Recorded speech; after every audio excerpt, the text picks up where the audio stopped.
Dari Ibnu Umar radhiyallahu anhu katanya, aku mendengar Rasulullah sallallahu alaihi wasallam bersabda, sesungguhnya orang kafir lagi, orang kafir mengheret lidahnya. Heret lidah. Macam mana heret lidah? Tak pernah tengok kat dunia seksaan dalam neraka Allah, sehingga kan orang boleh mengheret lidah dia. Mengheret lidahnya pada hari kiamat nanti sepanjang 2 farsah. Qadara farsakhaini, sekadar 2 farsah.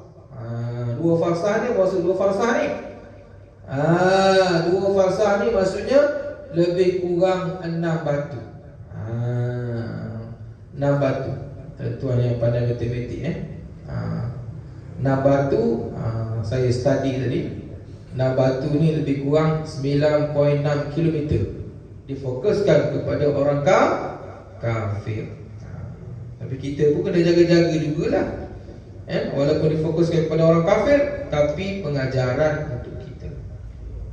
Habis. Kemudian habis bab tubuh badan ahli neraka. Kemudian kita tengok yang ke-30, baru 30 tapi nak habis dah. Kaum wanita menjadi ahli neraka paling ramai. Ini masyhur, popular bab ni. Bismillah.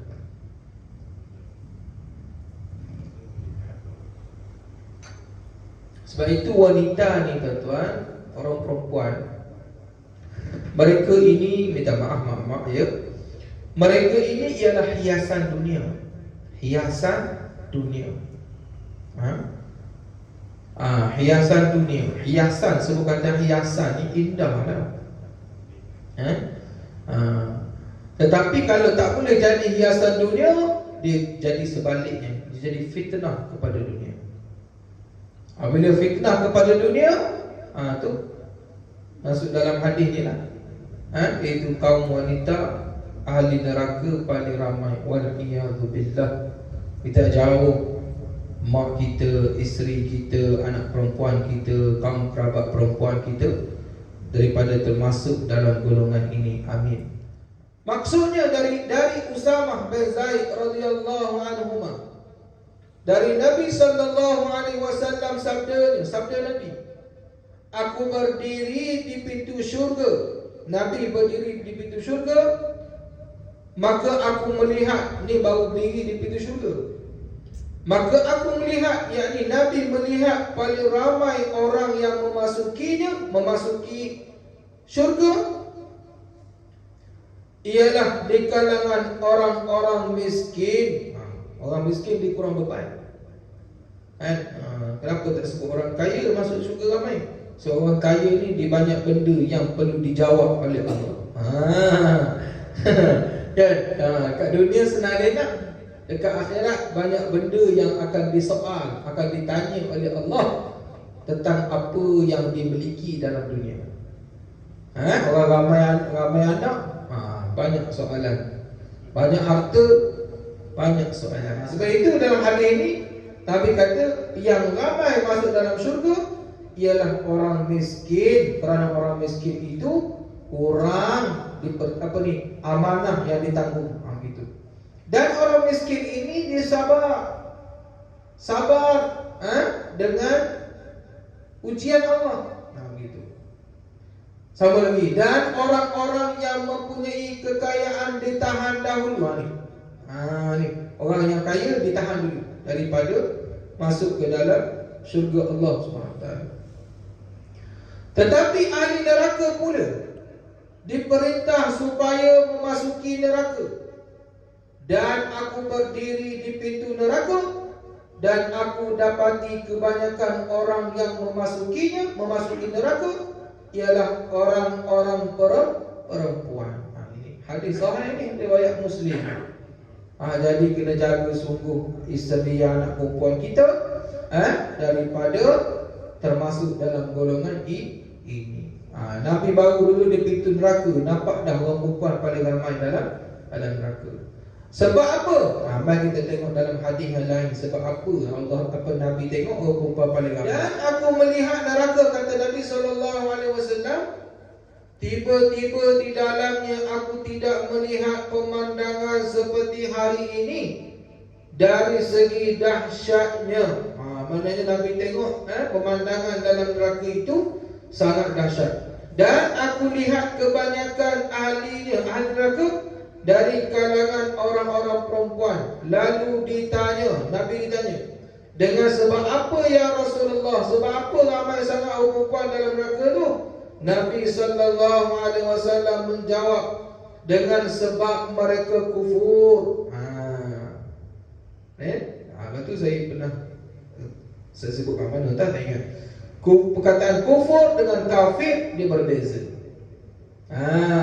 Kufur dengan kafir dia berbeza. Ditanya lagi, Nabi ditanya lagi, adakah mereka kufur kepada Allah?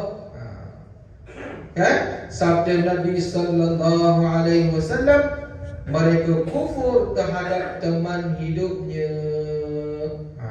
Maksudnya apa? Kufur terhadap suaminya. Mereka tidak mensyukuri dengan suami dia. Mereka tidak patuh dengan suaminya.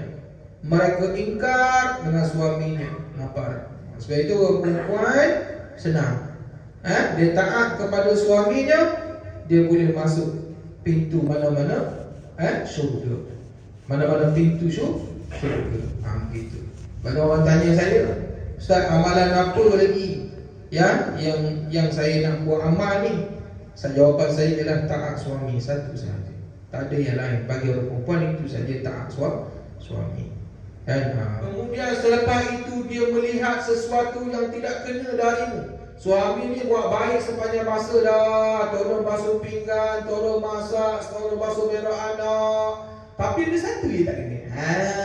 Apa tak kena? Dia nak puluk dakak tak dapat. Puluk dakak satu-satu tak dapat. Karipak dapat dah. Ni karipak sekarang ni ada yang macam-macam lah. Ada yang masjid pun ada yang kecil tu. Yang kecil tu masjid, gajah, segala benda dia gantung, dia beli yang tu, dia keliling kat tangan dia tu. Dia kumpul sampai penuh. Jadi hobi dia. Benda nama dia tak. Dia nak puluk dakak satu tak dapat. Kan? Suami ni bukan main lagi kan? Urus rumah nyapu, tak nak dengar. Suami bukan takut bini, tapi bising-bising. Dia tak nak dengar bebel dan isteri tadi. Kan? Dia buat, dia diam. Terus suami punya perangai macam tu. Kan? Dia buat je. Tapi satu dia tak kena, satu puluk dakak tak dapat. Tengok nescaya dia boleh berkata, ni Nabi beritahu. Saya bukan reka-reka, kau boleh tengok lagi tak? Nescaya dia boleh berkata, isteri boleh kata, aku tidak pernah melihat apa-apa pun kebaikan dari suami. Allahu Akbar. Faham tak tuan? Abang, tahun ni abang tak beli lagi baju kat saya. Abang, sejak abang dapat bonus ni, abang tak beli lagi gelang kat saya. Padahal gelang dia sampai lengan dah. Saya tak ada tudung nak pakai, padahal tak penuh almari. Beli almari lain pula kat isi. Tetap kata tak ada. Itulah. Jadi Nabi sebut ni ada sebab kan. Maka tuan-tuan kita tak payah cerita orang lain lah. Tengok sendirilah pasangan kita masing-masing. Maka di sini pun dia ialah bersyukurlah apa yang ada. Sebab itu saya bukan pakar kaunseling rumah tangga kan. Tapi saya selalu share pengalaman saya. Ada orang jumpa saya ni sebab kita imam, dia jumpa saya, masing-masing keluarkan kelemahan, kekurangan pasangan. Dia ni begini, dia ni begini, dia ni begini. Allahu Akbar. Ada satu tu pasangan tu, dia jealous dengan suami dia sebab suami dia tu terlalu baik layan mak dia. Allah. Padahal kalau seseorang itu nak cari jodoh, dia kena tengok lelaki itu macam mana layan mak dia. Kalau lelaki itu layan elok mak dia, layak ambil dia sebagai suami. Bila kahwin, tengok lelaki layan mak dia terlebih, jealous pula. Tak boleh lah. Kita kena support, kita kena suka. Lama mana sangat makna hidup. Betul tak? Biarlah suami kita berbakti pada mak. Mudah-mudahan Allah Ta'ala bimbing kita, bimbing isteri kita, bimbing ahli keluarga kita menuju ke jannah. Barulah kita kata #til jannah. Wallahu a'lam. Aqulu qawli hadha astaghfirullahal azim li wa lakum. Assalamualaikum warahmatullahi wabarakatuh. A'udzu billahi minasy syaithanir rajim. Bismillahirrahmanirrahim. Alhamdulillahi rabbil alamin. Wassalatu wassalamu ala Rasulillah wa ala alihi wa sahbihi ajma'in. Allahumma 'allimna minhu ma jahilna, Allahumma dhakkirna minhu ma nusina, Allahumma arhamna ya arhamar rahimin. Rabbana atina min ladunka rahmatan wa hayyi' lana min amrina rashada. Rabbana atina fid dunya hasanah wa fil akhirati hasanatan wa qina adzabannar. Wa sallallahu ala sayyidina Muhammad wa ala alihi wa sahbihi wa sallam. Walhamdulillahi rabbil alamin. Taqabbalallahu minkum. Sallallahu rabbuna ala nuril mubin Ahmad al-Mustafa sayyidil mursalin. Sallallahu rabbuna ala nuril mubin Ahmad al-Mustafa sayyidil mursalin. Allahumma salli wa sallim wa barik alaihi wa ala alihi